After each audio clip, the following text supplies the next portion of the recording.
শ্রম কোড বাতিল সহ বেশ কয়েক দফা দাবিতে পশ্চিমবঙ্গ বর্ধমান জেলা আসানসোলে বামেদের জেল ভরো কর্মসূচি ঘিরে উত্তেজনা। সোমবার আসানসোলের চেলিডাঙ্গা থেকেই বামেদের মিছিল শুরু হয়ে ভগৎ সিং মোড় হয়ে বার্নপুর রোড পুলিশ লাইন সংলগ্ন প্রথম ব্যারিকেড ভেঙে মিছিল এগোতে থাকলেই পুলিশ মিছিল আটকালেই পুলিশ ও বাম কর্মী ও সমর্থকদের মধ্যে ধস্তাধস্তি হয়। পরে বিশাল পুলিশ বাহিনী পরিস্থিতি নিয়ন্ত্রণে আনে।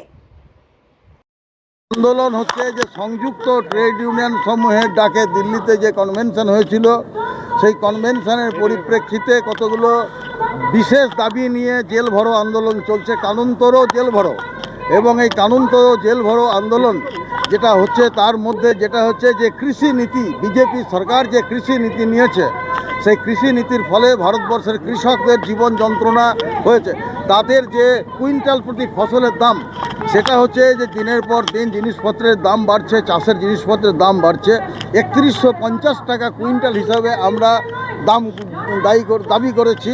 এবং সেই সঙ্গে সঙ্গে আদবানি বা পরে হচ্ছে যে বিভিন্ন যে সংগঠনগুলো রয়েছে, বড়লোকদের সংগঠন, তাদেরকে দিয়ে ফসল কেনানোর ব্যবস্থা করছে।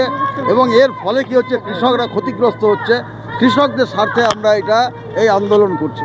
আমরা যে ট্রেড ইউনিয়ন আইন যে কেন্দ্রীয় সরকার যে করেছেন, সমস্ত পার্লামেন্টের সদস্যদেরকে সাসপেন্ড করে নিয়ে মোদী সরকার যেটা করেছেন, এবং এর ফলে কল কারখানাগুলো বন্ধ হবে, শ্রমিকদের অধিকার বন্ধ হবে। এবং হচ্ছে শ্রমিকদের যে ট্রেড ইউনিয়নের অধিকার দীর্ঘদিন ধরে সেই 1926 সাল থেকে করে আসছে, সেই আন্দোলন চলে যাচ্ছে এবং সেই অধিকার বাতিল হচ্ছে। সেই জন্য আমরা এই যে জেল আইন তোরো এবং জেল ভরো আন্দোলন আমরা এটা করেছি। আমরা যে সাম্প্রদায়িকতার যে নীতি, সেই নীতির বিরুদ্ধে কেন্দ্রীয় সরকারের যে সাম্প্রদায়িকতার নীতি এবং রাজ্য সরকারের যে সাম্প্রদায়িকতার নীতি, সেই নীতির বিরুদ্ধে আমরা হচ্ছে যে এই কানুনতর জেল ভরো আন্দোলন করেছি। আমরা এই সরকারের আর্থিক নীতি সমস্ত কিছু দেখা যাচ্ছে যে সংবিধান হাতে নিয়ে মিছিল হয়েছে। হ্যাঁ, তো ভারতবর্ষের সংবিধানের মধ্যে এমন কিছু বিষয় আছে, আমরা ভারতবর্ষের সংবিধানকে শুধু শ্রদ্ধা করি না, ভারতবর্ষের সংবিধানকে মানি। এবং ভারতবর্ষের সংবিধানের মধ্যে এমন কিছু জিনিস আছে যা বিশ্বের সেরা গণতান্ত্রিক দেশে নেই। এবং সেই জন্য সেই কথাগুলো directive principles of the state পলিসির মধ্যে দেওয়া আছে। এবং এইটাকে তখন যখন সংবিধান সভা হয়, তখন এই বিষয়গুলোকে ঢুকোতে পারেনি, কিন্তু সেগুলোকে এর মধ্যে রেখে দেওয়া আছে। অর্থাৎ ভারতবর্ষের সংবিধানের হচ্ছে একটা ইউনিক ফিচার আছে, ডেমোক্রেটিক ফিচার। যে ডেমোক্রেটিক ফিচারকে আজকে বিজেপি RSS মিলে ধ্বংস করতে চাইছে, সেই জন্য আমরা এটাকে রেখেছি। ঠিক আছে। আজকে সারা ভারতবর্ষ জুড়ে প্রতিবাদী সংগঠন, ট্রেড ইউনিয়নগুলি আজ প্রতিবাদে নেমেছে। অবশ্যই আমরা 4টে শ্রমকোড এক্ষুনি আমরা বাতিল করতে বলছি। এটা শ্রমিক বিরোধী, কর্পোরেট মুখী, মালিকদের পক্ষে, শ্রমিকদের বিপক্ষে। আমরা তার বিরুদ্ধে আমাদের প্রতিবাদের আওয়াজ তুলেছি। আমরা বলছি চাষিদের ন্যূনতম দাম MSP সেটা নির্ধারণ করতে হবে অবিলম্বে। আমরা বলছি প্রত্যেকটি মানুষকে, বেকারকে 34,000 করে টাকা অসংগঠিত ক্ষেত্রেও দিতে হবে মিনিমাম বেতন।